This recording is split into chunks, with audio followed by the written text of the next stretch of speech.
Ang Ginoo manaa kaninyo. Manausab kanimo. Kinutlugikan sa Ebanghelyo sumala ni San Mateo. Himayaw ikaw, O Ginoo. Si Jesus mingon sa iyang mga tinunan, ang pag-abot sa anak sa tao, may sama sa naitabo sa panahon ni Noe. Ingon sa mga adlaw sa wala pa ang lunop. Ang mga tao nagpadayon sa naandan nilang buluhaton, sama sa pagkaon, o pag-inom, o pagbinyuay, hangtod gayod sa adlaw, na misulod si Noe sa arka. Apan wala sila masayod sa nahitabo hangtod ngang lunop miabot o mibanlas kanilang tanan. Ingon unya niini ang mahitabo inig abot sa anak sa tao. Nadtong panahona, duha ka tawo magtrabaho sa uma. Ang usa kuhaon ug ang usa ibilin. Duha ka babae magaling og pagkaon. Ang usa kuhaon ug ang usa ibilin. Kung sa pagbantay kamo, kay wala kamo masayod kung unsang adlaw mo anhi ang Ginoo.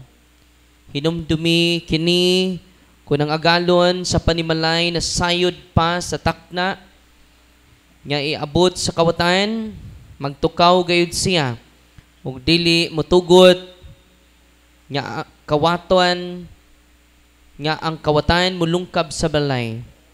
Busa kamo usab kinahanglan mag-andam kanunay kay moabot ang anak sa tao sa takna nga kamo wala magpaabot kaniya. Ang Ebanghelyo sa Ginoo. Daygon ikaw, O Kristo. Malingkod. So, magandang tanghali, bayan. Meron tayong foreigner from where are you, bro? His name is Johnny. Johnny. Yes, Papa. No. Yan ang laging piniplay sa mga mga pamangkin ko. Johnny, yes, Papa. No. But ngayon, mga kapatid, gusto ko magkatikay sa inyo sa galing po ito kay Father Chad Ripperger, no? Nagsagawa tayo ng summary. Dahil yung salamat tayo Father Rene, bumisita siya sa atin at parang makapunta naman siya dito dahil unang pagpunta niya dito ay groundbreaking Father Rene, no? Deacon pa ka ato? O deacon. Ngayon pari na, no? So, ito yung pero hindi ka nakasama sa blessing. So, first time pa siya nakapunta. Walang nasaag, no? So, ngayon, salamat Padre Father Rene Ruiz, bagong pari. Ngayon, pag-usapan natin yung 3 sources of temptation. Dinidiscuss ko na po, catechism po ito, series po ito. Yung humili ko, sa live ko na sa Carmelites. No. So ngayon is catechism. Yung gustong matulog, katugra mo, no. Biyaan mo na magkahuman, no. So ngayon, mga kapatid, the ordinary attack of the evil spirit. Yung mga possess, infestation, oppression, kulang barang, oppression yon, obsession, negative yung isipan natin, demonic obsession. Mga extraordinary attack po yun. Pero nandito pa tayo sa ordinary attack of the evil spirit. Sa ating lahat, walang exempted po. Pati itong nag-homily, no? Hindi exempted. Kaya si Kristo nga, not exempted of temptation. Amen? Sabi ni Father Chad, ito po, there are 3 sources of temptation. Devil, world, tapos na tayo sa dalawa. Dito na tayo sa flesh. Sabi niya, always distinguish, sabi ni Father Chad, between internal weakness, itong internal weakness natin, and external provocation, worldly allurements of demonic temptation. The internal disposition is primary without disorder in the flesh. External temptation have little hold. Sabi ni ito po ay tinatawag na concupiscence. Anong tawag nito? Sabi ni San Pablo, gusto kong bumait. Pero di ko biblical yun. At yun din yung katotohanan sa lahat natin. Walang exempted, kahit Papa. Dahil, ito po yung, ito po yung bunga sa original sin. Ano ba itong concupiscence? Concupiscence. The inordinate love of sensual pleasure, a wound of original sin. Saan ito galing? Sa original sin, hindi original sigbin. Kanta yun, no? Recognize it is not just external sin, but the internal inclination that predisposes us to sin. Yung inclination natin sa kasalanan. Kung makakita tayo ng pera, hindi natin isauli. Kung Amerikano daw ang mangutot, pardon me. No? Kung British daw yung mangutot, ano Tagalog ng mangutot? Utot din. No? Hindi putok. So, utot din. No? Kung ang British daw yung mangutot, no? Excuse me. Kung Pinoy daw yung mangutot, not me. Yun po, magsisinungaling tayo. No? Kapag mahuli na tayo sa kabalastugan natin, we protect ourselves by committing another sins. Totoo hindi? Nagnakaw ba kayo? Hindi kami magnanakaw. Pero nagsauli ng ilang milyon. Pero hindi nagnakaw. No? Na ngayon, sabi ni Saint Gregory the Great, our desires, the desire of the flesh, must be refrained by reason. Dapat ma-inline sa reason natin. Lest the soul be carried away by the turbulence of the body. Grabe yung sinasabi ni Saint Gregory the Great, no? Kailangan i-retrain natin yung ating passion, yung ating emotion, yung ating desire. Sabi dito, the flesh. Dito tayo mag-dwell, ha? Sa buong next week, dito tayo mag-dwell. Ito po, the flesh wars in two ways. Nakipagdigmaan yung ating laman sa dalawang paraan. I-elaborate ko po ito, and then let us try to quote the wisdom of the church fathers. Amen? So, una, the horror of suffering and the desire of pleasure. Yung una, the horror of suffering. Pangalawa, the desire of pleasure.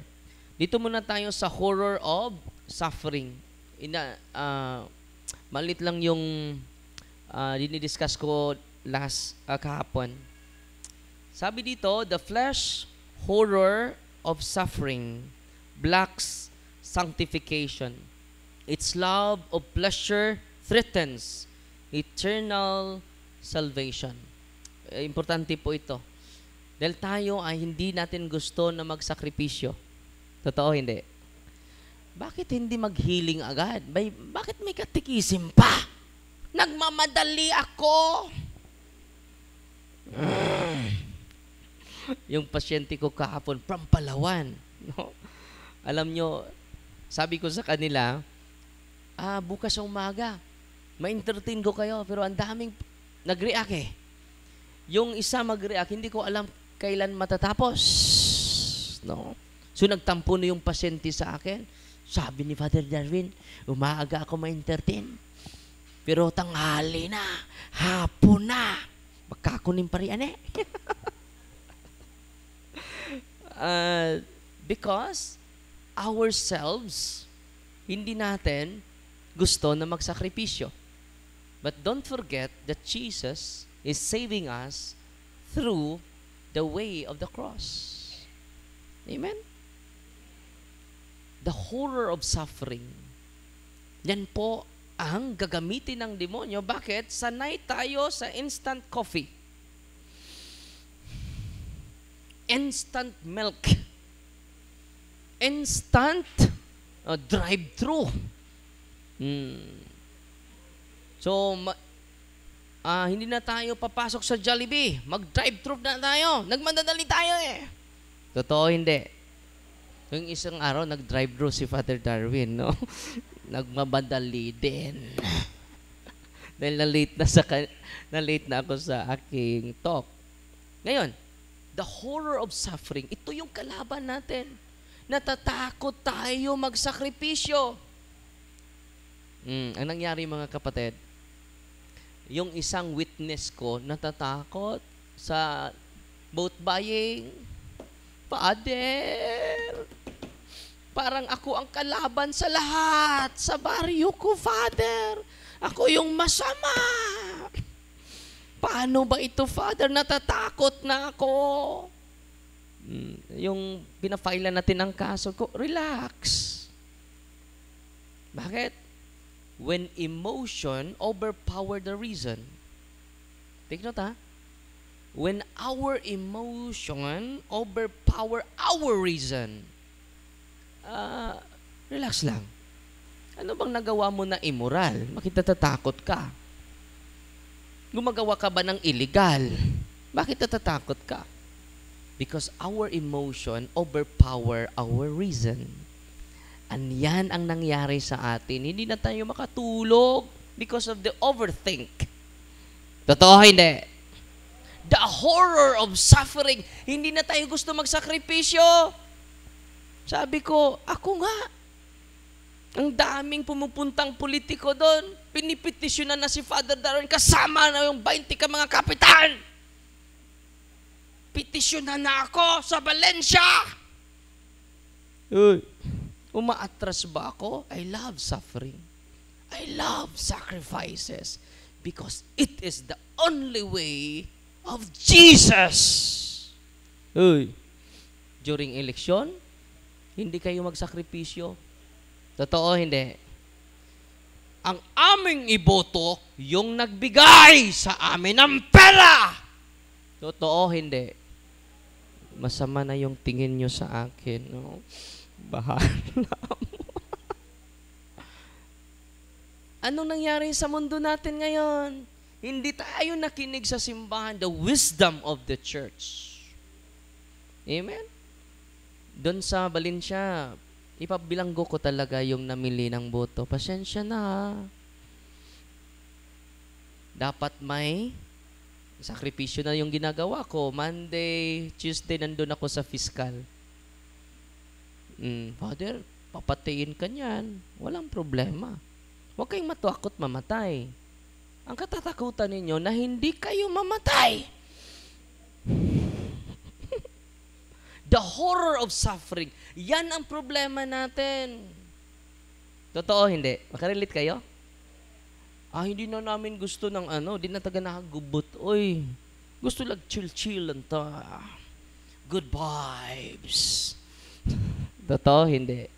Sinabihan ko yung witness, it is about time that we will not be afraid of suffering. Welcome your pain. Welcome your illness. Welcome your cross. Don't be afraid of suffering. Amen. And it is the war in the flesh. Yan ang digmaan natin magsimula. Last 3 minutes. Nag-time ako. Parang isang buwan ito. Itong dalawa lang. No? The soul, sabi ni Saint Basil, ito, ang ganda ng mga insight ng mga santo natin. The flesh, horror of suffering, black sanctification. At dahil dito, hindi tayo ma-purify, hindi tayo ma-sanctify because we fear suffering. Totoo, hindi?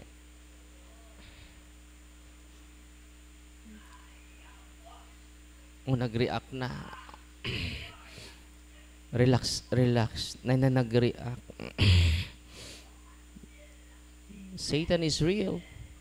Amen? Sabi ng iba, Father, natruma ako sa office mo. Ang daming nag-react. Yung demonyo dapat matroma, hindi tayo. Amen? Bigyan natin papuri si Kristo.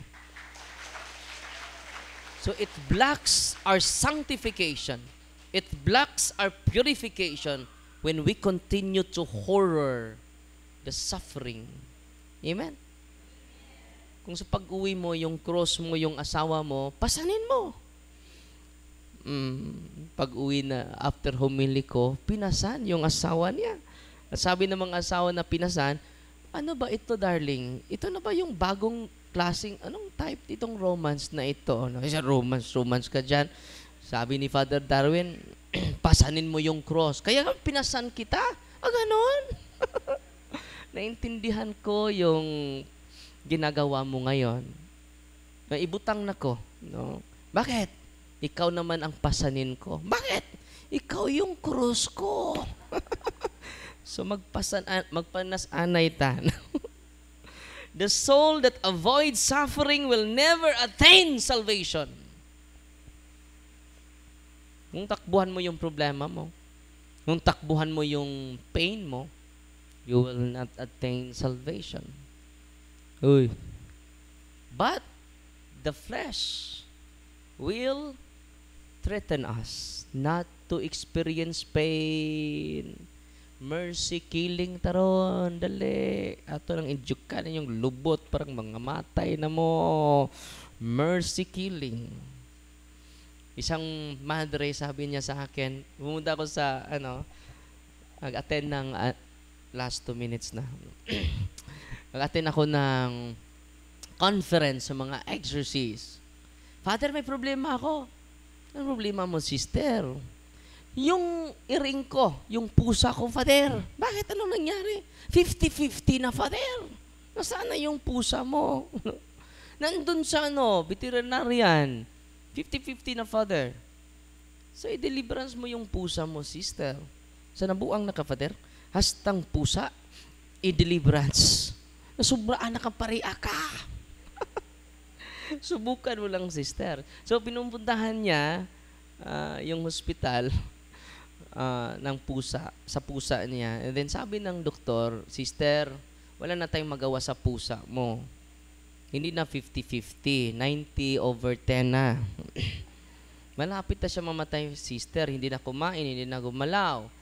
Sister, injekan ko na lang ito, sister. Ano inject mo, Dok? Mercy killing ba?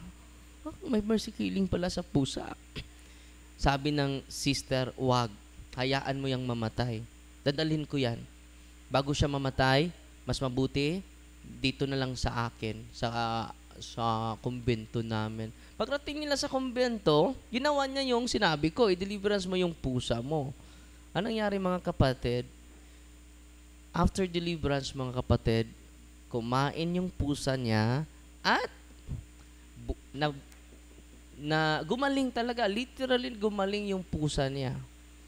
Nakita kami ni sister, pumunta nga dito.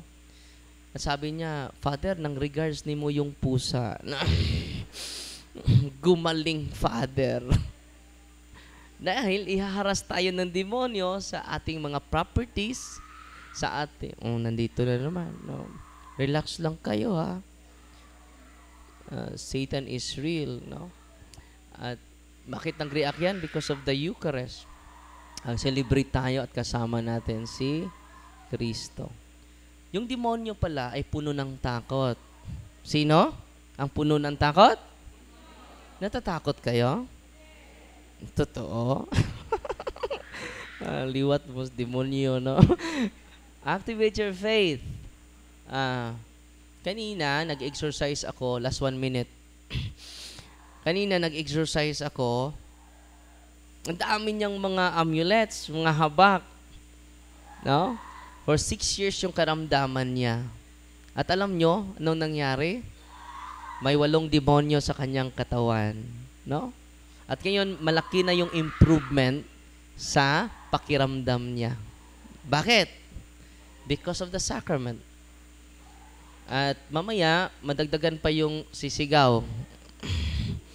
2 pa sila. Na mamaya, during reception of the blood of Christ, dahil ibibigay ko sa kanila yung dugo ni Kristo, only the blood of Christ saves us. Not Father Darwin. Only the blood of Christ sanctify us. Di ba? So mamaya, doon sila sa likod. Dahil may magbi-video sa inyo. No? O, may magbi-video sa inyo. No? Kukunin nyo ng video. Bawal po yan. Amen? No. So, ulitin ko, do not be afraid of your suffering. Do not be afraid of your cross. Carry your cross. Kiss your cross. Amen? So, wala na akong oras. Paliog manindog, apil ang